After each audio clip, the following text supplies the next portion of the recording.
자, 앞에서 우리가 통합사회가 무엇인지에 대해서 대략적으로 봤다면 실제로 그럼 그 통합사회 안에 구성이 어떻게 되는데 이런 부분들도 자세하게 속 시원하게 이 설명을 해주시는 분이 없어요. 근데 제가 통합사회 강의만 통합사회가 정말 시작됐을 때부터 강의를 찍었거든요.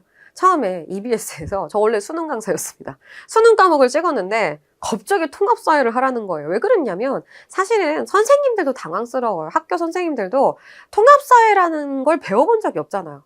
학교에서 도대체 뭘 가르쳐야 돼? 이런 고민들을 너무 많이 했기 때문에 막 이렇게 막 전화해가지고 가이드를 내놔라 막 이러면서 그때부터 제가 통합사회 시작부터 지금까지 사실 저만큼 많이 통합사회를 강의한 사람은 없다고 자부할 정도로 너무나 많은 강의를 찍어왔고 많은 수업을 진행해 봤거든요. 그러다 보니까 알죠. 데이터가 많이 쌓여요.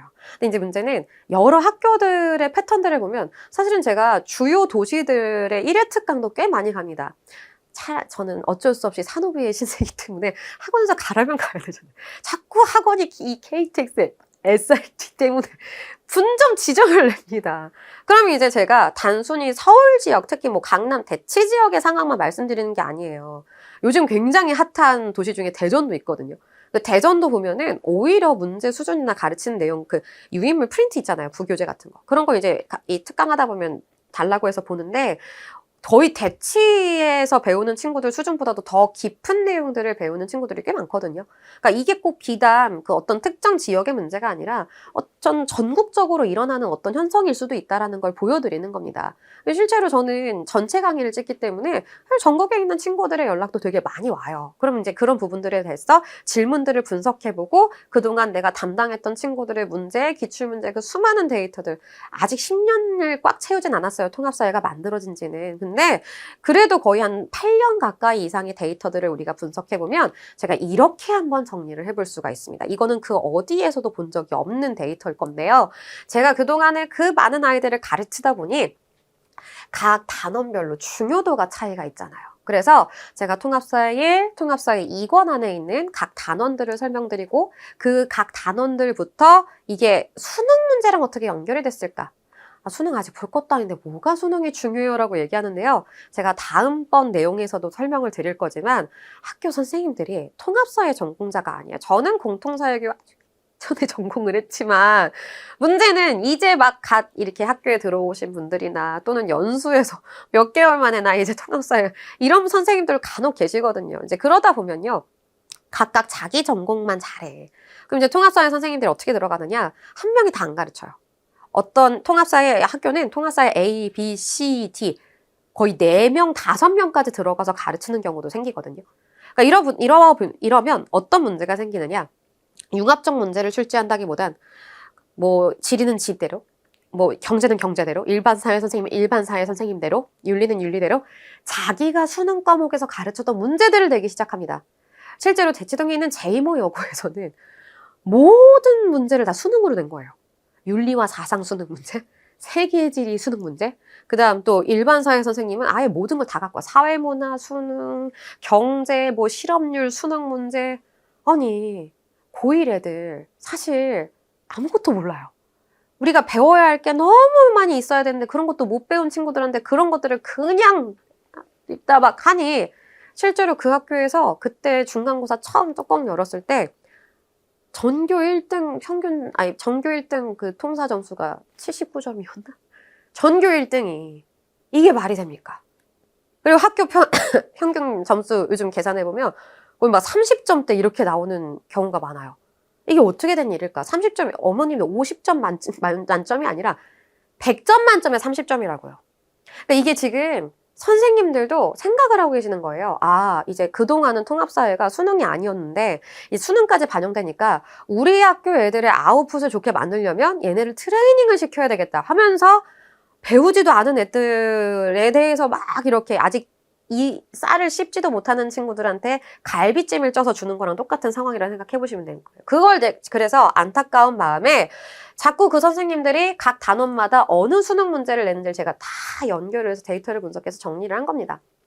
여기 보시면 우선은 삶의 이해란 단원, 인간 사회 환경 바라보는 시각은 처음 등장한 단원이라 수능이랑 연계되는 건 많이 없어요.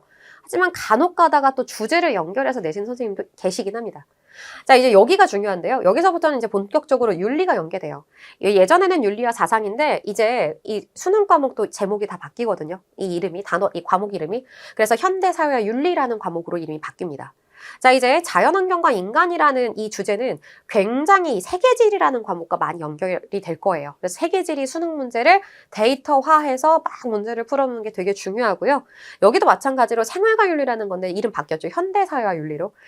이 과거의 생활과 윤리라는 수능 과목과 연계된 내용들이 엄청나게 많이 출제가 됩니다. 자, 4단원인데요. 이 4단원 같은 경우에는 복합적이에요. 우선 문화권 파트는 세계지리, 두 번째는 변동과 상대주의, 여기는 사회문화라는 수능 과목이 있어요. 이 사회문화와 생활관리는요, 아직 문이과가 나뉘어져 있었을 때 문과 친구들 뿐만 아니라 요즘 굉장히 핫한 유행이 사탐론이라고 들어보신 적 있었을 거예요.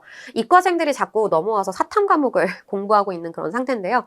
가장 많은 친구들이 선택한 과목들이 있기 때문에 문제도 굉장히 많은 문항들이 개발되어 있습니다. 그렇다는 것, 뭐 하기가 좋다? 문제로 끌어와서 출제하기가 너무 좋다. 이런 걸 보여드릴 수 있다는 겁니다. 한번 생각을 해보시면 좋을 것 같고요. 자, 마지막 5단원은 우리 과거에 한국지리라고 했던 거, 이름 별로 안 바뀌었고 한국지리 탐구라고 해서요. 이 산업화 도시화 파트와 연계해서 출제될 가능성이 높습니다. 제가 이렇게 보여드린 이유는요. 이런 내용들을 바탕으로 내신을 대비해야지만 우선 내신 대비가 되고 나아가서 이제는 우리 모두 봐야 돼요. 수능까지 봐야 하는 겁니다. 근데 실제로 제가 보니까 예시무당이라고 수능이 나왔는데 실제로 주변에 수능 강의를 하시는 제가 재수종합반도 꽤 오래 했었거든요.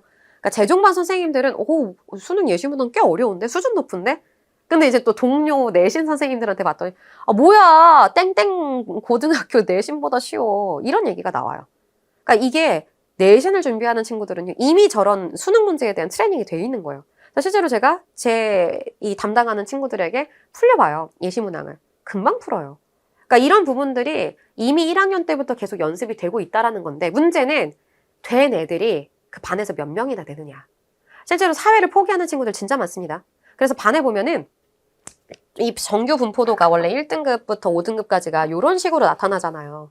근데 실제로 사회 같은 거 보면은 1등급에 해당하는 게 이번에 S여고, 모 여고 같은 경우에 1등급에 해당하는 게 원래는 그 학교의 10%니까 그래도 최소한 한 38명까지 가능하거든요.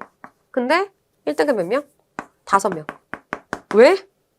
나머지 빼고 이 중간 등급의 점수가 다 똑같아 버렸거든요. 그러니까 이게 구분이 안 되는 거예요. 너무 극소수는 정말 잘하고 나머지 애들은 다 포기하고 놔버리는 이런 현상이 또 벌어지는 거라서 학부모님들 또 학생들도 미리미리 우리가 통합사회에 대해서 좀 더 고려해보고 생각해보고 대비할 수 있어야 나중에 수시든 그리고 이 학부모님들 많이 들어보셨을 겁니다. 점점점 우리 새로운 입시제도에서는 수능 비중이 되게 많이 높아질 거예요. 수시 비중이 되게 많이 높아질 거예요. 그럼 수시 안에서 차지하는 이 내신 성적의 비중은 말할 것도 없죠. 그러니까 이런 부분들을 우리가 꼭 고려해봐야 된다는 거 생각해 주시고요. 여기까지가 통사 1이었다면 사실은 이건 에피타이저. 왜 교육과정 구성이 이랬는지 저는 아직도 모르겠습니다. 근데 이 통사 2, what the hell. 여기 보면 그동안 제가 통합사회가 하나로 만들어졌을 때 가르쳤던 내용과는 거의 하늘과 땅 차이예요. 보통은 그래도 이 예전 교육과정에서는 이걸 섞어서 봤었어요. 1학기 때는 법을 배웠고 그 다음에 1학기에 이 경제가 일부 걸쳐져 있고 2학기 때 나머지 경제를 배우고 이런 식으로 법과 경제가 사실 굉장히 어렵거든요. 이게 나뉘어져 있었는데 무슨 생각인지 2학기에다가 법 배워! 윤리, 생활과윤리 있거든요. 거기서 가장 오답률 거의 탑에 해당하는 윤리가 정의윤리예요. 사회정의 파트라고 해서 롤스, 노직, 왈처, 맥킨타이어 막 이런 사람들 분배정의 또 형벌과윤리 이런 것들 제일 어려운 걸 윤리도 배워! 이렇게 1학기 때 연습 좀 해봤다고 이제 애들한테 쥐 잡듯이 잡는 건지 뭔지 모르겠지만 여기 보세요. 여기 미시경제, 거시경제 말할 것도 없죠. 이게 다 들어있어요. 2학기 때 애들한테 뭐 하라고 왜 이렇게 모든 어려운 내용들을 몰아놨는지 모르겠지만 제가 보기엔 2학기 정말 만만치 않게 여겨질 거예요. 그래서 이런 구성들도 우리가 알고 있어야 대비를 하죠.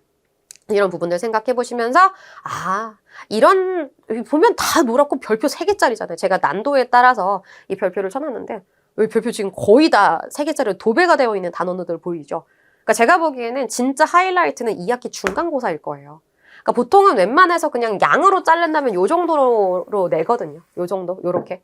그럼 요렇게 되면은 보세요. 다 별별별별별. 요걸로 가득 차 있는 2학기 중간고사를 여러분은 여름방과 끝나고 맞닥뜨리게 된다는 겁니다. 사실 여러분이 이제 또, 나 공부 좀 해봤어. 통사 뭔지 알아.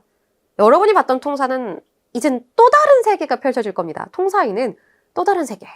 그러니까 이런 식으로 통사1과 통사2가 구성되어 있다는 걸 알고 보는 친구와 모르고 보는 친구들은 정말 나중에 내신 등급에서는 큰 차이를 보여주게 될 겁니다. 그래서 선생님이 그동안 거의 근 10년이에요. 근 10년 동안 가지고 있었던 그 통합사회만의 노하우, 저보다 오래 통사를 강의하거나 통사 수업을 많이 한 사람 없다는 것 자부하는 그 자부심 안에서 만들어진 이 구성들 꼭 잊지 마시고 여러분의 성공적인 입시를 위해 많은 도움이 되길 바라겠습니다.